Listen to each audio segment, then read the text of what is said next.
रोज एक नई कहानी देखने के लिए चैनल को सब्सक्राइब करें और बेल आइकन दबाना ना भूलें। शांति देवी की कंचन, नोहिता, प्रीति, गरिमा नाम की 4 बहुत ही सुंदर और गोरी बेटियां थी।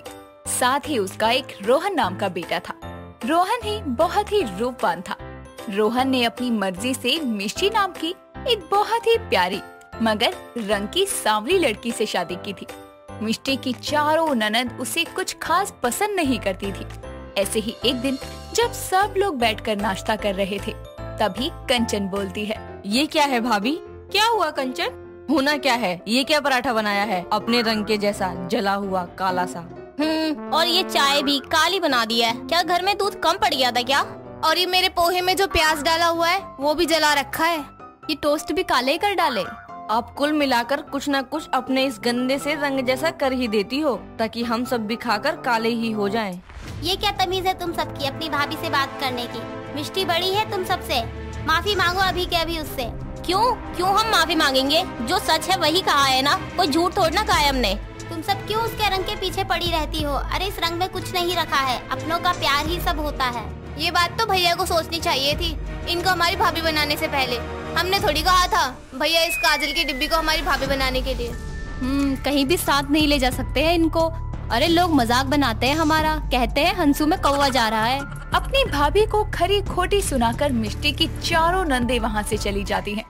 तभी शांति कहती है, मिष्टी बहू, मेरी चारों बेटियों की तरफ से मैं तुझसे माफी मांगती हूँ। इस सबको अपने रूप का इतना घमंड हो जाएगा मुझे पता नहीं था। पर बेटा तू तो बड़ी है, समझदार है, तू इन सबकी बातों का बुरा मत मानना। मेरे लिए तू सबसे अच्छी बहू है। माँ जी, आप माफी क्यों मांग रही हैं? मुझे किसी की बात का बुरा नहीं लगा। अरे ये सब तो मेरे अपने हैं, अपनों की बातों का भी कभी बुरा माना जाता है क्या? चलो आप आराम करो, मैं काम कर लेती हूँ। इतना कहकर मिष्टी घर के कामों में लग जाती है। ऐसे ही वक्त गुजरता है। मिष्टी जितना कंचन, नोहिता, प्रीति और गरिमा से घुलने मिलने की कोशिश करती, वो चारों मिलकर उतना ही मिष्टी को उसके रंग के लिए जलील करती। ऐसे ही एक शाम हाथों में तोहफा लिए रोहन घर आता है और मिष्टी को आवाज लगाता है, मिष्टी, मिष्टी, कहाँ हो तुम? जी आ रही हूँ। जी कहिए क्या हुआ? देखो मैं तुम्हारे लिए एक तोहफा लेकर आया हूँ। ये क्या है? मतलब क्यों लाए हैं आप? ओह यार, अपनी खुद की पर्सनल बीवी को तोहफा देने के लिए कोई डेट या त्योहार का होना जरूरी है क्या? तुम बस तोहफा खोलो। रोहन की बात सुनकर मिष्टी जल्दी से तोहफा खोलती है और उसमें एक बहुत ही सुंदर हीरो का हार होता है। वहीं पास में बैठी हुई मिष्टी की चारों नंदे भी हीरो के हार को देख लेती हैं और चारों का मुंह खुला का खुला रह जाता है। तभी मिष्टी कहती है, अरे इतना महंगा तोहफा लाने की क्या जरूरत थी? ये तो बहुत महंगा है। वैसे भी ये हार आपकी काली सी गर्दन पर अच्छा नहीं लगेगा। ये तो हम जैसी गोरी गर्दन के लिए बना है। हाँ, कितना सुंदर हार है। ये तो सच में आपके लिए नहीं है। इसे पहनकर तो बताशे के मकोड़े की तरह लगोगे। ये हम गोरी गोरी बहनों पर ही अच्छा लगेगा। हाँ, ये किसी काली के लिए नहीं बल्कि हम जैसी गोरी लड़कियों के लिए बना है। कंचन, नोहिता, प्रीति, गरिमा, क्या बोले जा रही हो ये तुम? किसने सिखाया तुमको ये सब बोलना? ये हार मैं अपनी बीवी और तुम्हारी बड़ी भाभी के लिए लाया हूँ। चुपचाप तुम उन्हें ये हार वापस लौटा दो, समझी? सुनिए जी, आप क्यों उन्हें सुना रहे हैं? अगर ये हार इन चारों को पसंद है तो रहने दो ना, उनको पहनने दो। वैसे भी हार मैं पहनूं या ये सब, बात तो एक ही है ना? एक नहीं है, तभी तो लिया है क्योंकि काली कोयले के गले में सफेद मोती की माला मजाक लगती है। हाँ दीदी, सही कहा आपने। ऐसे ही एक बार फिर से वो सब अपनी भाभी का मजाक बनाकर हीरो का हार लेकर चली जाती हैं। वक्त गुजरता है। मिष्टी की चारों नंदे हर चीज को किसी न किसी तरीके से उसके रंग से जोड़कर उसका मजाक बनाती या उसे नीचा दिखाने का कोई मौका नहीं जाने देती। ऐसे ही एक दिन चारों बहनें अच्छे से रेडी होकर शांति के पास आती है, जहाँ मिष्टी पहले से काम कर रही थी। माँ, हम सब पार्टी में जा रहे हैं। पार्टी में? किसकी पार्टी में? माँ, मेरी सहेली के घर पर पार्टी है तो हम सब भी वहीं जा रहे हैं। अरे जब सब जा रहे हैं तो मिष्टी को भी ले जाओ, वो भी कहीं घूम घाम कर आ जाएगी। माँ, आप हमें नहीं भेजना चाहती तो सीधे बोल दो ना। ये नजर का काला टीका हमारे साथ क्यों भेज रहे हो? इनको साथ ले जाने से तो अच्छा है कि हम घर में ही बैठ जाएं। हाँ माँ, हम सबकी अपनी जिंदगी है और वैसे भी ये हम सबके बीच में मेल नहीं खाती हैं, तो हम इनको अपने साथ क्यों लेकर जाएं? अरे नहीं नहीं, मुझे वैसे भी घर पर काफी काम है, मैं तो खुद ही नहीं जाना चाहती हूँ आपके साथ। आप सभी जाओ आराम से और वक्त से घर आ जाना, हम सब आपका वेट करेंगे। बस बस ये मीठी बोली बोलकर दिल से उतरने की कोशिश मत करो। हम अच्छे से जानते हैं जितना काला आपका रंग है उतना ही काला आपका मन भी है। अरे यार चलो, अब हम सब लेट हो रहे हैं। माँ हम जा रहे हैं, और हाँ ज्यादा लेट हो जाए तो फोन करके दिमाग खराब मत करना। इतना कहकर चारों घर से निकलकर एक क्लब में जा पहुंचती हैं, जहां जाकर वो खूब एंजॉय करती है। और जैसे ही वहां से निकलकर घर आ रही होती हैं, तभी रास्ते में ड्रिंक करने की वजह से गरिमा और नोहिता की तबीयत खराब हो जाती है। कंचन और प्रीति अपनी दोनों बहनों को संभालते हैं। तभी वहाँ कुछ गुंडे आते हैं जो उन्हें छेड़ते हुए कहते हैं, हाय हाय फूल से जवान लड़कियां, जाने मन जाने बाहर। आज मौसम बड़ा सुहाना है, एक साथ चार चार फूल हमारे बगीचे में, वाह क्या बात है। अरे ये क्या, ये दोनों फूल तो बेहोश पड़े हुए हैं। चलो कोई बात नहीं, हम है ना, हम इनकी मदद करेंगे। क्यों भाई, करे क्या मदद? भाई पूछ क्या रहा है, ऐसे कोमल गोरे बदन को छूने का मौका रोज रोज नहीं मिलता, चल छू ले। दूर रहो हमसे, हम अपनी मदद खुद कर लेंगे, समझे? कंचन और प्रीति दोनों ही मदद के लिए चीख पुकार करती है, पर कोई नहीं आता और दोनों गुंडे उनके साथ बदतमीजी करने लगते हैं। तभी कोई एक गुंडे के सर पर डंडे से तेज वार करता है, जो कोई और नहीं बल्कि मिष्टी थी। मिष्टी उन गुंडों की अच्छे से कुटाई करती है और उन्हें वहाँ से भगा देती है, जिसके बाद वो अपनी चारों नंदों को सुरक्षित घर पर लेकर आती है, जहाँ सभी लोग आराम से सोए थे। सभी मिलकर नोहिता और गरिमा को बेड पर लेटाते हैं। तभी कंचन कहती है, भाभी हमें माफ कर दो, आज तक हमने आपको हमेशा ही आपके रंग रूप को लेकर बहुत कुछ कहा है, पर आपने कभी किसी को दिल से न लगाकर हमें हमेशा प्यार किया है। जी भाभी, पर आपको कैसे पता चला कि हम सब वहाँ पर हैं? कल जब मैं कंचन दीदी के कमरे के बाहर से जब जा रही थी, जहाँ आप सभी सलाह कर रहे थे, तो मैंने आपकी बातें सुन ली थी। और जब मुझे लगा कि वक्त ज्यादा हो रहा है और आप लोग मुसीबत में ना हो, तो मैं कार लेकर आ गई आपके पास। भले ही मेरे पास तुम चारों जैसा रंग रूप नहीं है, पर मेरे पास तुम चारों को देने के लिए बहुत सारा प्यार है, जो कभी कम नहीं होगा। अब इससे पहले आपके भैया और माँ जी उठ जाएं, जाकर अपने कमरे में आराम कीजिए।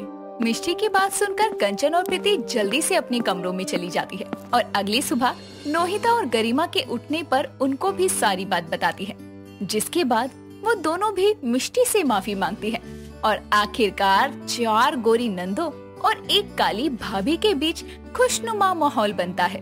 प्रीति अपनी 12th कंप्लीट होने पर कॉलेज में एडमिशन लेती है। हैप्पी 10th क्लास के साथ ही उसे बहुत पसंद करता था। वो उसे बहुत प्यार करता था, लेकिन उसे कभी कह नहीं पाया था। कृति जिस कॉलेज में एडमिशन लेती है, हैप्पी भी सेम उसी कॉलेज में एडमिशन लेता है। एक दिन कॉलेज के लेक्चर के बाद हैप्पी उसका पीछा करते हुए पकड़ा जाता है। कृति उसके कान पकड़ते हुए बोलती है, तुम मेरा कितने दिनों से पीछा कर रहे थे, ये मैं जानती हूँ। आवारा आशिक, तुम मेरे क्लासमेट थे ना? मेरे कान तो छोड़ो, मैं बताता हूँ। लो मैंने छोड़ दिए, अब बताओ क्या लोचा चल रहा है दिमाग में? देखो मैं तुम्हें ऑनेस्टली सब कुछ बताता हूँ। मैं ना तुमसे नोट्स मांगने की कोशिश कर रहा था, लेकिन मैं कह नहीं पा रहा था। तुम सिर्फ नोट्स मांगने के लिए मेरा पीछा कर रहे थे? यार तुम्हारा दिमाग खराब है क्या? मेरे सर पर सींग लगी हुई है क्या? वो एक्चुअली मुझे तुमसे डर लगता है, क्योंकि तुम्हें आवारा लड़के पसंद नहीं है ना। ओह, लेकिन मुझे तो तुम आवारा नजर नहीं आते, फिर ये आवारों की तरह हरकतें क्यों कर रहे हो? हाँ, मैंने कभी इससे पहले किसी लड़की का पीछा नहीं किया है। कोई नहीं, कल मैं सारे नोट्स दे दूंगी। सुनो कृति, एक बात और रह गई। अब क्या रह गया? अगर तुम बुरा ना मानो तो मुझे अपना नंबर दे दो। मुझे अगर आगे हेल्प चाहिए होगी तो मैं तुम्हें मैसेज या कॉल कर लूंगा। विश्वास कर सकती हो तुम मुझ पर? ओ बेटे, तेज चल रहे हो, पहले नोट्स अब नंबर। दाल में कुछ काला है। अगर तुम नहीं चाहती तो कोई बात नहीं। लिखो मेरा नंबर। कृति उसको अपना फोन नंबर देकर चली जाती है, जिसके बाद हैप्पी बहुत खुश होता है, क्योंकि वो उससे अब बात कर सकता था। उसकी बातें सोच सोच कर वो खुद से बोलता है, यार कितनी औसम है वो, काश मेरी हो जाए बस। हैप्पी वहाँ से चला जाता है और शाम होने पर उसे कॉल करता है। ऐसे ही समय बीतता जाता है और हैप्पी और कृति बहुत अच्छे दोस्त बन जाते हैं। लेकिन हैप्पी सिर्फ दोस्ती नहीं चाहता था और आखिरकार एक दिन बहुत हिम्मत जुटाते हुए वो अपने दिल की बात को शेयर करने की सोचता है। वो उसे मिलने के लिए एक पार्क में अकेले बुलाता है और कुछ ही देर में वो पार्क में पहुंचती है और उसे ढूंढने लगती है। एक पेड़ के पीछे खड़ा होकर हैप्पी उसका इंतजार कर रहा था। उसे सरप्राइज करने के लिए वो गुलाब का फूल लेकर आया था। वो उसके सामने आता है और उसे देखकर कृति बोलती है, यहाँ क्यों बुलाया मुझे अकेले? कोई प्रॉब्लम है क्या? नहीं, प्रॉब्लम तो नहीं, लेकिन तुम्हें कुछ बताना चाहता हूँ। क्या बताना है? वो कृति, मैं तुमसे बहुत प्यार करता हूँ। तुम मजाक कर रहे हो ना? नहीं कृति, मैं सच में तुम्हें पसंद करता हूँ। सच में? अब मैं कैसे साबित करूँ अपने इश्क को? मुझे पता था बच्चू, मैं पहले से ही जानती थी तुम्हारी फीलिंग्स को, और तुम्हें ये फीलिंग कब से थी ये भी पता था मुझे। तो फिर मुझे कभी बताया क्यों नहीं? वैसे तो मैं आवारा लड़कों को अपने आसपास भी नहीं भटकने देती, लेकिन तुम मुझे शुरू से ही अच्छे लगते हो, सिर्फ तुम्हारे सिंपल एंड नेचुरल बिहेवियर की वजह से। मुझे अच्छा लगता है तुमसे बातें करना, तुम्हारे साथ टाइम स्पेंड करना। तो मैं इन बातों से क्या समझूं? जब लड़की इतना सब कुछ बोल रही है तो तुम्हें इशारा मिल जाना चाहिए। Means you also love me? ये हैप्पी इतना बोलकर उसके गले मिलता है और दोनों की कहानी पटरी पर आ जाती है। धीरे धीरे वो दोनों बहुत क्लोज हो जाते हैं। उनकी बातचीत और मिलना जुलना अब थोड़ा बढ़ जाता है। एक दिन ऐसे ही वो पार्क में साथ में बैठकर बातें कर रहे थे। कृति की पड़ोस की आंटी उसे देख लेती है और वो कृति के घर वालों को उसके बारे में बता देती है। शाम होने पर कृति जब घर आती है तो घर के सभी लोग एक साथ गुस्से में बैठे हुए थे। कृति अपनी माँ ललिता के गुस्सा होने की वजह पूछते हुए बोलती है, क्या हुआ माँ, सब ठीक तो है ना? तू कहाँ से आ रही है? क्या हुआ माँ, मैं तो ट्यूशन क्लासेस गई थी। कृति की बात सुनकर उसका बड़ा भाई अमित उसे थप्पड़ मारते हुए बोलता है, अब तू हम लोगों से झूठ भी बोलने लगी है। पढ़ने गई थी तू, हम सभी को बेवकूफ बना बना कर रास रचा रही है। माँ, इसकी पढ़ाई लिखाई बंद कराओ। मैं अब और इस घर की इज्जत को मिट्टी में मिलने नहीं दे सकता। हाँ बेटा, तू सही कह रहा है, हमने ही इसे ज्यादा छूट दे रखी है। माँ, तुम इसे संभालो और मैं उस लड़के का दिमाग ठिकाने लगा कर आता हूँ। भैया, उसे कुछ मत करना, मैं आपके हाथ जोड़ती हूँ, उसकी कोई गलती नहीं है। तू उसकी तरफदारी मत कर। माँ, इसे अंदर ले जाओ, मैं अभी आता हूँ। बस मैं उसे मार कर ही दम लूंगा। भैया, मेरी सिर्फ एक बार बात सुन लो, बाकी आप जैसा बोलोगे मैं वैसा ही करूँगी। प्लीज उसे कुछ मत करो। हाँ, सिर्फ एक शर्त पर छोड़ सकता हूँ। तू उससे आज के बाद कभी नहीं मिलेगी। उसे हमेशा के लिए अपने दिमाग से निकाल दे। अगर आप यही चाहते हैं तो ठीक है, लेकिन उसके साथ आप कुछ भी नहीं करेंगे। हाँ, मैं वादा करता हूँ मैं उसे कुछ नहीं करूँगा। लेकिन अगर वो तेरे आसपास भी भटकता नजर आया तो उसकी अर्थी मेरे हाथों ही उठेगी। अमित और ललिता इतना बोलकर चले जाते हैं। कृति रोते हुए अपने कमरे में जाती है। वो उसका नंबर अपने फोन से ब्लॉक कर देती है। कुछ दिन लगातार थोड़ा भी कांटेक्ट ना रहने पर हैप्पी बहुत परेशान हो जाता है और कुछ दिन बीत जाते हैं। लेकिन जब बर्दाश्त की हद के पार हो जाता है तो वो उसके घर जाने का फैसला लेता है। वो उसके घर जाकर ललिता से मिलता है और वो उसे देखकर बोलती है, कौन हो तुम? अमित के दोस्त हो? मुझे कृति से मिलना है। हैप्पी की आवाज सुनकर कृति दौड़कर आती है और उसके गले लग जाती है। तभी वहाँ अमित आता है और उसको गले मिलते देखकर वो गुस्से से बोलता है, कृति, ये सब क्या हो रहा है? मैंने तुझे मना किया था इससे मिलने को। हम दोनों एक दूसरे से प्यार करते हैं, हम दोनों जिंदगी भर साथ रहना चाहते हैं। भैया, हैप्पी अच्छा लड़का है, आप मान जाइए ना। खामोश रहो तुम दोनों। अमित गुस्से से हैप्पी को मारने लगता है। ललिता कृति को उसके कमरे में ले जाकर बंद कर देती है। हैप्पी को बुरी तरह पीटने के बाद अमित उसे उसके घर छोड़ के आता है और उसके घर वालों के पास जाकर धमकी देता है। उसकी ये हालत देखकर उसके घर वाले डर जाते हैं। कुछ दिन बाद हैप्पी की चोट ठीक हो जाती है। एक रात वो चुपके से कृति के घर में घुस जाता है और उसके कमरे में जाकर उसके साथ घर छोड़ने की बात करता है। रातों ही रात दोनों घर से गायब हो जाते हैं। वो दोनों भागते भागते रेलवे स्टेशन पर पहुंचकर ट्रेन से कहीं दूर निकल जाते हैं। वहाँ पहुंचकर दोनों किराए के घर पर रहने लगते हैं। लेकिन इधर अमित के सर पर गुस्से से खून सवार होता है। ऐसे ही उसे ढूंढते ढूंढते पूरा साल निकल जाता है। 1 साल बाद कृति एक बच्चे को जन्म देती है, जिसे देखकर हैप्पी खुशी से बोलता है, थैंक्स कृति, मुझे इतना सुंदर तोहफा देने के लिए। आज हमारी सालगिरह है, पर तुमने सबसे नायाब तोहफा दिया है।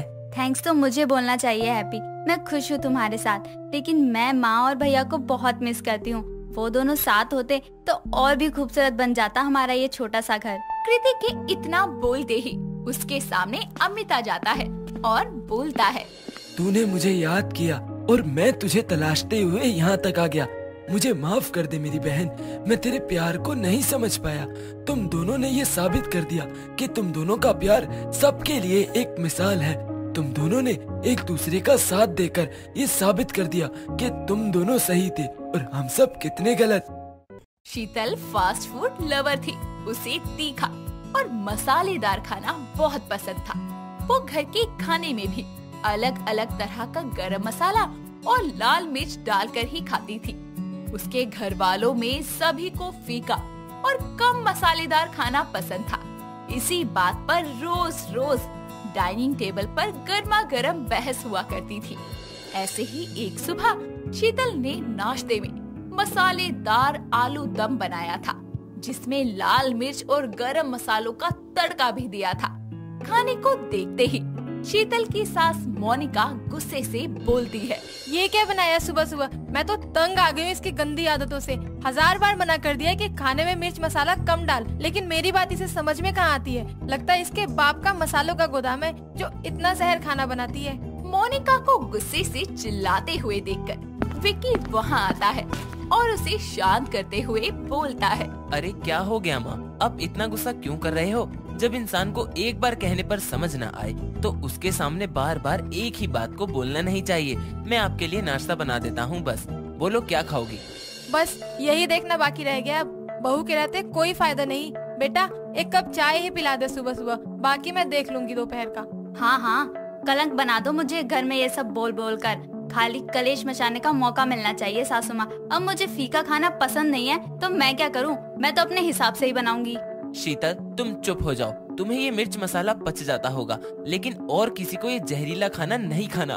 तुम ही अपने अंदर बीमारियों का भंडार लगाओ। किसी को शौक नहीं तुम्हारे जैसे फूड फ्लेवर को चखने का। Get lost. विकी के इतना कहने पर शीतल को गुस्सा आता है और वो तरह तरह के मसालेदार खाना बनाती रहती है और यूं ही दिन भर खाती है।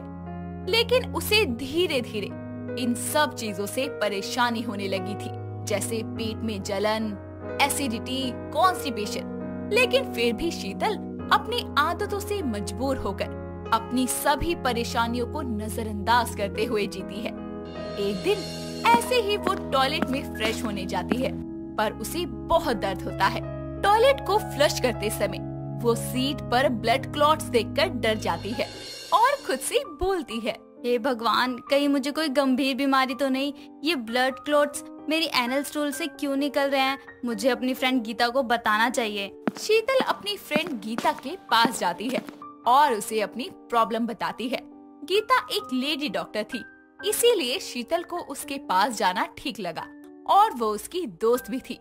उसकी बातें सुनकर गीता उसे बोलती है, तुझे फ्रेश होने में दर्द या परेशानी होती है? बहुत दर्द होता है मुझे, बल्कि इतना ज्यादा कि अब तो मैं ढंग से बैठ भी नहीं पाती। मुझे तकिया लगाकर बैठना पड़ता है। गीता कुछ कर, मुझे डर लग रहा है। अरे तू घबरा मत, मैं हूँ ना, बस तू मेरे सारे सवालों का सही सही जवाब देती जा। हाँ पूछ मुझसे, मैं तेरा चेकअप करूँगी पहले, फिर बताऊंगी कि एक्चुअल में तुझे क्या दिक्कत हो रही है। गीता उसे क्लिनिक पर ले जाकर उसका टेस्ट करती है। टेस्ट खत्म होने के बाद गीता अपना मास्क उतारकर कैबिन में आती है और शीतल को उसकी बीमारी के बारे में बताते हुए बोलती है, देख तुझे हेमरोइड्स हो गए हैं, जिसे आम भाषा में पाइल्स कहते हैं। इस बीमारी में तेरे एनल कैनाल में इंटरनल हेमरोइड्स की वजह से ब्लड क्लॉट्स दिख रहे हैं। तुझे तो पता ही है कि तू कितना ज्यादा ऑयली और स्पाइसी फूड आइटम्स पसंद करती है, बस इसी का नतीजा है ये। लेकिन अब इसका इलाज कैसे होगा? तूने शुरू से ही अपनी इस बीमारी को नजरअंदाज किया है, इसलिए अब ये बढ़ चुकी है और तुझे अनीमिया भी हो गया है। ह्यूमन बॉडी में 5 से 6 लीटर खून की जरूरत होती है, लेकिन तेरे पीले चेहरे और आंखों की रंगत देखकर कोई भी पहचान सकता है कि तेरे अंदर खून की कमी भी है। यार तू मुझे डरा क्यों रही है? जल्दी से इस बीमारी को ठीक कर दे, मैं कहीं मर गई तो। ऐसा नहीं है, पूरे इंडिया में कम से कम 10 मिलियन लोग हैं जिन्हें ये बीमारी है और इसके चांसेस 50 साल की उम्र के बाद और भी ज्यादा हो जाते हैं। देख तू मुझ पर भरोसा रख और मैं जैसा जैसा बोलती हूँ वैसा वैसा करती जा। मुझे करना क्या होगा?